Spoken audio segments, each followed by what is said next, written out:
Retail traders, this is a sneaky snake trading strategy, and I want to talk about the indices real fast before the market opens. So this will be a 5-minute video or less. I'll make it as fast as I can.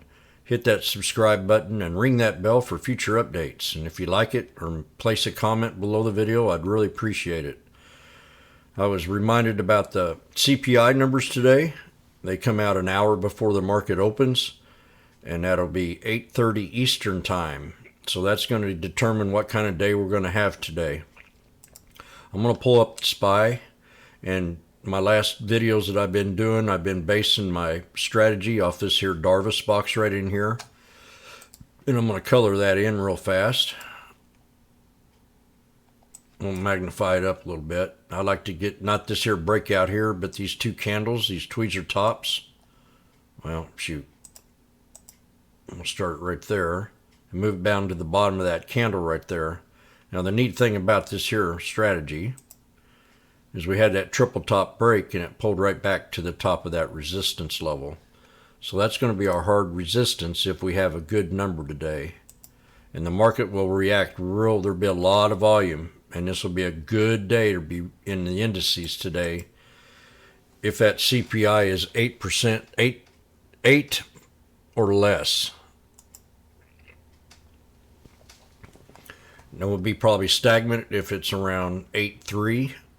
We might have a flat day, and if it's above that, we're definitely going to have a real bad day. We could have a 3% sell-off in the market. And that's today. Or this week.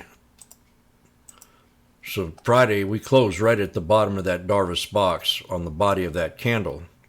And that's what's called when we hit, I called this out. I said, if we break out, we'd break out to the top of that Darvis box, and that's what we did. And we had the 3-day pullback, and then we ran up to the pivot point inside the Darvis box, and I'm going to put a trend line right there. That's going to be your hard resistance today. If we do break out to the upside, we'll hit that pivot point right around 380.71, and then long, you could probably swing it for 2 or 3 days, but I wouldn't want to hold anything over the weekend. Now, I did hear Russia's going to pulling out of one of these cities over there in Ukraine. I don't know if it's a setup to shoot off more bombs, but I know the general over there said he wanted to save more of his soldiers' lives. So you have to give gun-ho to how Ukraine's handling this war. But the CPI numbers are the big deal today, and that's going to be the big catalyst to either run the market up or down. So remember, 373.15 to hold. If it goes below that, your first support's going to be right down at 369, and then bottom line support to hold at 365.44. If we do have the good numbers, resistance to break at 380.71. Then back to the top of the Darvis box. If it's under 8 or 8, even 8, we could have a good day, because these fat cats really are holding this market up down here. SPX, same scenario. We pulled back just below that Darvis box support level, which I had at 376.290. We closed at 3748.57, and now we're up at 3690.74. We don't really know where we're up at, but we're definitely opening up to the upside. The pivot point, if we do have good numbers, 3835.94. And then top of that Darvis box right around the 39.11 area. If not, we'll pull back, have bad numbers, we'll pull back to that 3656.66. And there goes that devil sign again. IWM's been our favorite play in this here catastrophe. It's been the strongest. It ran up to the 200 SMA and pulled back. Now, we pulled back to just a little below the top of that resistance level on that Darvis box, which now became support, and now will become our new resistance to break at 176.79. And now we can pull back. If it's not good, we can pull back to that Darvis box at 168.51. Now this is the IWM.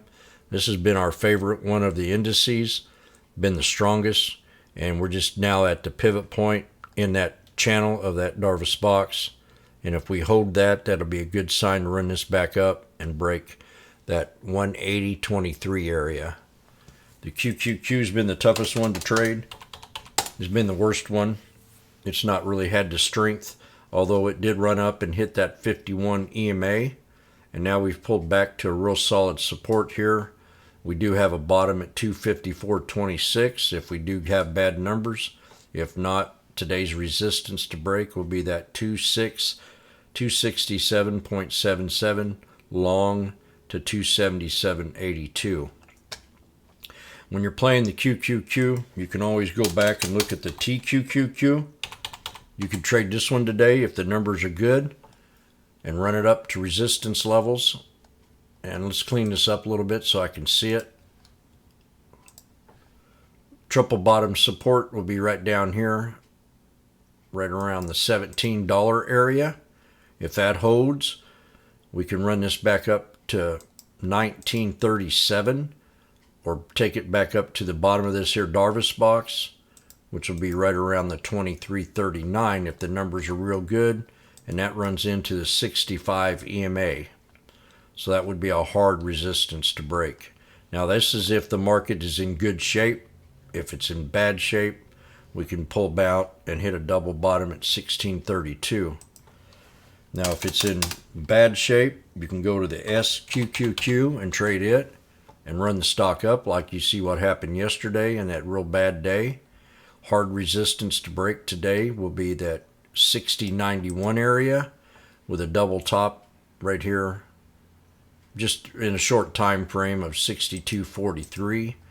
If the day's going to be real good, we can pull this back and hit this 53.71 area, but first we got to stop right there at 55.53. And those are the ones that are the indices that I play every day when I'm looking at them. And then you've got Tesla. Tesla's just getting so much bad sentiment. Politicians don't like it, definitely. They don't like the fact that the outside private sector can control their social media platform that we know that has been censored for the last 2 years, maybe longer than that. So definitely Tesla can pull back, and we were looking at the weekly on this one here for a support area, and then we were also looking at a lower support. That ain't the weekly. At a gap play right around 137, but my support for today, I want to see it hold that 160 area off the 200 if it does start to pull back more. Now this could be a real good runner.